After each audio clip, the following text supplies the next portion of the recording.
Good morning बच्चों, मैं जितेंद्र कुमार शर्मा स्वागत करता हूं आपका आज की कक्षा में। आज की कक्षा में बच्चों हम पढ़ने वाले हैं कक्षा 4 की पर्यावरण अध्ययन की पुस्तक अपना परिवेश का 22वां अध्याय, जिसका नाम है यात्रा। और प्यारे बच्चों, इस पाठ का पहले भाग का अध्ययन हम पिछली कक्षा में कर चुके हैं, जहां हमने ये समझ बना ली थी कि यात्रा किन किन कारणों से की जाती है और जो मानव ने अपने प्रारंभिक समय यानी प्राचीन काल से लेकर के अब तक यातायात के साधनों में क्या क्या परिवर्तन किए हैं उनके बारे में भी हमने जान लिया था। तो प्यारे बच्चों, आज की इस कक्षा में हम मिलने वाले हैं एक प्यारे से बच्चे सौरभ से, जो रहता है दिल्ली, और वो निकल पड़ा था राजस्थान भ्रमण करने के लिए। यहाँ राजस्थान में उसने कौन कौन सी ऐतिहासिक इमारतें देखी, कौन कौन से जिलों का उन्होंने भ्रमण किया, उन सब के बारे में आज की कक्षा में हम जानेंगे सौरभ के माध्यम से। तो चलो बच्चों, पाठ को शुरू करते हैं और सौरभ के साथ साथ हम भी राजस्थान भ्रमण का आनंद लेते हैं। तो चलो देखते हैं राजस्थान भ्रमण। प्यारे बच्चों, सौरभ दिल्ली में पढ़ता है और उसके विद्यालय की कक्षा 4 के विद्यार्थियों ने अपने शिक्षकों के साथ राजस्थान का भ्रमण किया। यानी कि हुआ क्या था कि उनके स्कूल का एक पिकनिक टूर या एक टूर गया था राजस्थान भ्रमण के लिए, जिसमें बच्चे थे, शिक्षक थे और सभी ने राजस्थान भ्रमण का आनंद लिया था। उसी भ्रमण का वर्णन सौरभ अपने शब्दों में कर रहा है और हमें बताना चाह रहा है कि उसने यहाँ राजस्थान भ्रमण के दौरान कौन कौन सी इमारतें देखी, कौन कौन से दृश्य देखे, क्या क्या उसने मजे किए, कितने आनंद लिए, ये सब बातें बच्चों सौरभ हमें अब बताना चाह रहा है। तो देखो बच्चों, जैसे ही सबसे पहले हम कहीं यात्रा पर निकलते हैं तो सबसे पहले हमें करनी होती है यात्रा की तैयारी करनी होती है ना, हमारा सामान पैकिंग करना होता है, हमें टिकट्स लेनी होती हैं। यात्रा के लिए निर्धारित समय पर हमें हमारा जो यात्रा मार्ग है, यानी अगर हम रेल से जा रहे हैं तो रेलवे स्टेशन, बस से जा रहे हैं तो बस स्टैंड, इन पर पहुंचना होता है। यानी यात्रा से पूर्व जो तैयारी की जाती है उसके बारे में सबसे पहले अब हमें सौरभ बताने वाला है कि उनकी यात्रा की शुरुआत कैसे हुई और यात्रा की तैयारी के दौरान उन्होंने क्या किया। तो देखो, सौरभ कहता है कि मुझे माताजी से विद्यालय के शैक्षिक भ्रमण पर जाने की अनुमति मिल गई थी। यानी उनकी माताजी ने उन्हें कह दिया था कि भाई सौरभ, तुम्हारा जो शैक्षिक भ्रमण जा रहा है इसमें तुम भी जा सकते हो, इसीलिए सौरभ को अनुमति मिल गई थी। साथ ही साथ देखिए, पिताजी ने विद्यालय जाकर के शुल्क जमा करवा दिया। बच्चों, इन जो शैक्षिक भ्रमण के अंतर्गत जो विद्यालय का टूर निकलता है उसके लिए कुछ शुल्क निर्धारित किया जाता है। होता है ना, हमारे विद्यालय में भी जब भी कोई टूर जाता है तो हमें भी शुल्क देना पड़ता है। तो जो सौरभ के पिताजी हैं उन्होंने विद्यालय में जाकर के शुल्क जमा करा दिया। बच्चों, फिर क्या था कि माताजी ने मेरा बैग तैयार करवाया, जिसमें सभी जरूरी सामान जैसे कपड़े, साबुन, तेल, तौलिया, कंघी, ब्रश, पेस्ट, ताला, टार्च, डोरी आदि रखे। यानी माताजी ने सौरभ का जो बैग था उसको तैयार कर दिया और उसमें क्या क्या रखा गया, ऐसी चीजें जिन्हें पिकनिक के दौरान सौरभ को जरूरत होने वाली थी इन चीजों की, उन सब चीजों को इस बैग में माँ ने पैक कर दिया है। बच्चों, पैकिंग हो चुकी है, हमने विद्यालय का शुल्क जमा करा दिया, अनुमति मिल चुकी है। तो अब क्या था, फिर देखिए, हमारी पूरी यात्रा का पहले से ही आरक्षण हो चुका था। आरक्षण मतलब बच्चों अपनी जो सीट होती है उसको निर्धारित करना, इसे कहते हैं आरक्षण। तो जो सौरभ और जो विद्यालय के अन्य बच्चे और शिक्षक थे उनकी यात्रा का आरक्षण पहले ही हो चुका था। मेरी माताजी और मेरे जो पिताजी हैं वो मुझे छोड़ने के लिए स्टेशन तक आए। हम रात्रि में रेल में बैठे, यानी वो उन्हें छोड़ने के लिए आए स्टेशन तक, माताजी और पिताजी, और जो बच्चे हैं वो रात्रि में रेल में बैठ गए। बच्चों, अब रेल में वो बैठ चुके हैं। फिर क्या था, देखो, थोड़ी देर उन्होंने सबने बातें की, फिर हमने खाना खाया। और बच्चों, यहाँ पर आप देख पा रहे हैं एक रेल टिकट का जो हमें इमेज है वो दिखाई दे रही है। रेल टिकट में बच्चों कई तरह की जानकारियां होती हैं, जैसे हमें यात्रा कहां से कहां तक की करनी है, हमारी यात्रा की दिनांक, इस टिकट का शुल्क, गाड़ी की संबंधित जानकारियां, भाई हमारे ट्रेन कौन सी होगी, ये कितनी बजे अराइवल करेगी, ये सब चीजें बच्चों हमें इस टिकट के माध्यम से पता चल जाती हैं। तो फिर बच्चों ने क्या किया, थोड़ी देर बातें की, इधर उधर की बातें की और फिर सबने खाना खाया। बच्चों, आपने ये सोचा कि थोड़ी देर बातें करने के बाद में उन लोगों ने खाना खाया।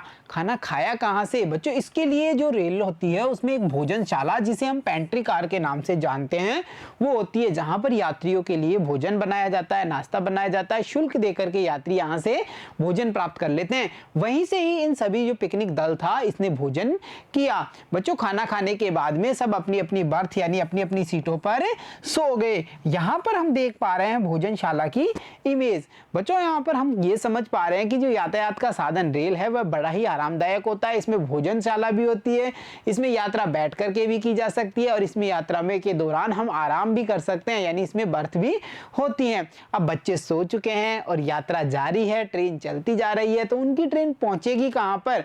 तो बच्चों जब सुबह उनकी आंख खुलती है तो वो पहुंच जाते हैं राजस्थान के शहर जयपुर में। यानी कि सौरभ बताता है कि सुबह जल्दी जयपुर स्टेशन पर उतरकर हम धर्मशाला में ठहरे, क्योंकि वो जयपुर बहुत जल्दी सुबह उतर चुके थे। और बच्चों फिर उन्होंने ढूंढी एक धर्मशाला जहां पर वो रुके। धर्मशाला क्या होती है बच्चों? धर्मशाला वह स्थान होती है जहां पर यात्रियों को रहने, सोने और खाने संबंधी सुविधाएं उपलब्ध कराई जाती हैं। ये कुछ निःशुल्क होती हैं या फिर इनमें नाम मात्र का शुल्क भी लिया जाता है। अब बच्चे धर्मशाला पहुंच चुके हैं, वहां पर आराम करेंगे, तैयार होंगे और तैयार होने के बाद में वो कहाँ निकलेंगे? वो निकलेंगे जयपुर भ्रमण पर। तो देखिए बच्चों, वहां से तैयार होकर बस द्वारा जयपुर भ्रमण पर निकले। यानी सौरभ बताता है कि हम जो जयपुर दर्शन बस है उसके माध्यम से निकल चुके हैं जयपुर को देखने के लिए। अब जयपुर में बच्चों वो कौन कौन सी इमारतों को देखेंगे, उनके साथ साथ हम भी उन इमारतों के दृश्यों को देखते हैं। तो देखिए बच्चों, सौरभ बताता है हमने वहां कई ऐतिहासिक इमारतें देखी, जैसे हवा महल, और यहाँ पर हम हवा महल का इमेज या चित्र देख पा रहे हैं। उसके बाद में बच्चों का दल आगे बढ़ता है और हवा महल से वो सिटी प्लेस पहुंचते हैं, जहां पर वो सिटी प्लेस का भ्रमण अच्छे से करते हैं और उसके बारे में जानकारी प्राप्त करते हैं। सिटी प्लेस में घूमने के बाद में बच्चे लक्ष्मी नारायण मंदिर, इसके अलावा हम कह सकते हैं मोती डूंगरी मंदिर और गोविंद देव जी मंदिर, जो कि जयपुर के आराध्य देव हैं, उनके दर्शन करते हैं, वहां पर भ्रमण करते हैं। और गोविंद देव जी मंदिर के पश्चात बच्चों का यह दल जंतर मंतर पहुंचता है, जहां पर ग्रह नक्षत्र से जुड़ी हुई अनेक सारी जानकारियां उन्हें प्राप्त होती हैं। बच्चों जंतर मंतर का भ्रमण करने के बाद में यह दल जयगढ़ किला, यानी जयगढ़ जो किला है, दुर्ग है, वहां पर जाते हैं, वहां की ऐतिहासिक इमारत को देखते हैं, ऐतिहासिक दृश्यों से रूबरू होते हैं और जयगढ़ को घूमने के बाद में आमेर किला होते हुए बच्चों का यह दल अंत में जल महल जाता है। बच्चों जल महल को जल महल क्यों कहा जाता है? क्योंकि यह जो महल है वो पानी के अंदर है, इसीलिए इसे जल महल कहा जाता है। जल महल का भ्रमण करके बच्चे साथ साथ कई सारी ऐतिहासिक इमारतों को देखते हैं। और जो प्यारा बच्चा सौरभ है वह बताता है कि आमेर में जब वो गए थे आमेर किले को देखने के लिए, तो वहां पर उन्होंने हाथी की सवारी का भी बहुत आनंद लिया था। यानी हाथी की सवारी भी की थी उन्होंने। और हाथी की सवारी उन्होंने कहाँ पे की? उन्होंने हाथी की सवारी आमेर में की। बच्चों आमेर में हाथी की सवारी का आनंद भी बच्चों ने लिया है। और साथ ही साथ देखिए बच्चे बताते हैं कि जयपुर की स्थापना महाराजा जयसिंह द्वितीय ने शिल्प शास्त्र के आधार पर की थी। और ये हैं जयसिंह द्वितीय जिन्होंने जयपुर की स्थापना की। अब इन्होंने स्थापना थोड़ी की थी, इन्होंने जयपुर को बसाया था। स्थापना यानी जो प्लान था, नक्शा था, वो तो किसी वास्तुविद ने बनाया होगा ना। तो अब हम जानेंगे उस वास्तुविद के बारे में जिसने जयपुर का नक्शा बनाया था। तो देखिए बच्चों, इस शहर को प्राचीन भारतीय शिल्प शास्त्र के आधार पर नगर के प्रमुख वास्तुविद बंगाली विद्वान विद्याधर के निर्देश में बनाया गया। तो जयपुर का जो मतलब वास्तुविद है उनका नाम है विद्वान विद्याधर। तो बच्चों यहाँ पर हमने जयपुर की स्थापना से जुड़े हुए कुछ तथ्यों को जाना है। बच्चों साथ ही साथ हमें यह पता होना चाहिए कि जयपुर का जो उपनाम है गुलाबी नगरी है, यानी जयपुर को गुलाबी नगरी भी कहते हैं। ऐसा क्यों बच्चों? क्योंकि जयपुर की जो अधिकांश शहरी इमारतें हैं या शहर के परकोटे में जितनी ज्यादा इमारतें हैं उन पर अधिकतम गुलाबी रंग किया गया है, जिसके कारण इस शहर को गुलाबी नगरी के नाम से जाना जाता है। तो जयपुर का उपनाम गुलाबी नगरी। और यहाँ पर बच्चों कुछ ऐतिहासिक इमारतों के दृश्य हम देख पा रहे हैं, जयपुर के कुछ दृश्यों को हम देख पा रहे हैं। तो बच्चों का जो ये दल निकला था दिल्ली से, उसने जयपुर का भ्रमण कर लिया। तो हमने भी उनके साथ साथ कितना सारा ज्ञान जयपुर के बारे में और इस भ्रमण यात्रा के बारे में जाना है। तो अब समय है कुछ आसान से प्रश्नों को हल किया जाए। तो चलो बच्चों शुरू करते हैं। पता कीजिए और लिखिए। पता कीजिए और लिखिए में जो हमारा पहला प्रश्न है वो देखिए, रेल में यात्रियों के लिए क्या क्या सुविधाएं होती हैं? और जब बच्चे रेल में बैठे थे तो हमने चर्चा की थी ना, रेल आरामदायक साधन है यातायात का। क्यों? क्योंकि देखो बच्चों, रेल में यात्रियों के लिए बैठने, सोने, टॉयलेट सुविधा, खाने पीने की सुविधा आदि सुविधाएं उपलब्ध होती हैं। और इसीलिए रेल को यात्रियों के लिए एक आरामदायक यात्रा का साधन भी बताया गया है। तो चलो अब देखते हैं अगला प्रश्न।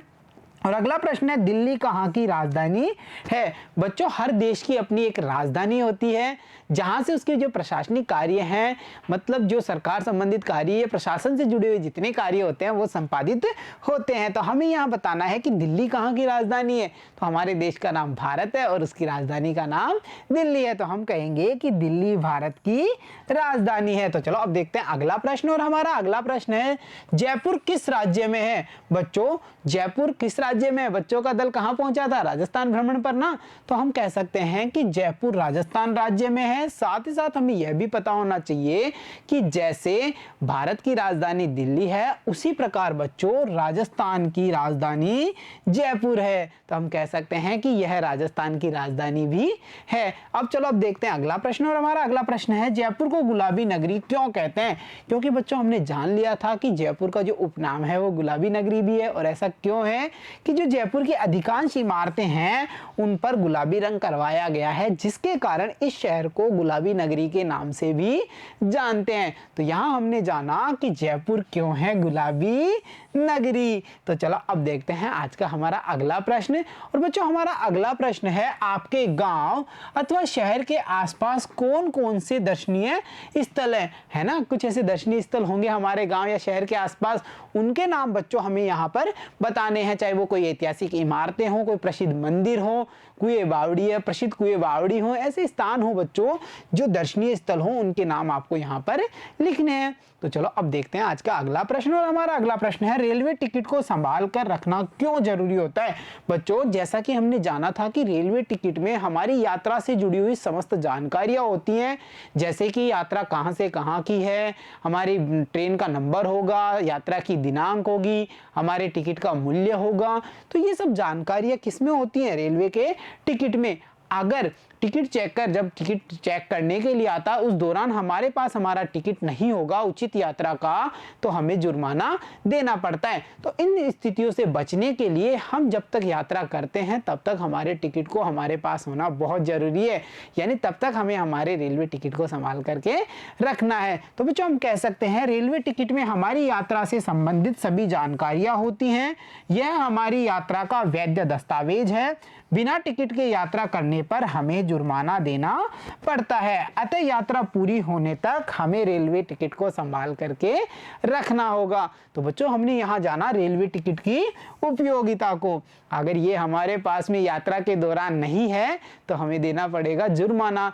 तो प्यारे बच्चों, देखा आपने, जो सौरभ और जो दल की यात्रा थी राजस्थान भ्रमण की, उसके दौरान हमने राजस्थान के शहर जयपुर का भ्रमण किया, और यातायात के साधन रेलगाड़ी का जो विशेषताएं हैं उसको आरामदायक क्यों माना गया है, रेलवे टिकट क्यों हमारे पास होना जरूरी है, इन सब बातों के बारे में विस्तार से हमारी समझ बना ली है। तो प्यारे बच्चों, आज की कक्षा में इतना ही। मिलता हूं आपसे अगली कक्षा में, तब तक के लिए धन्यवाद बच्चों।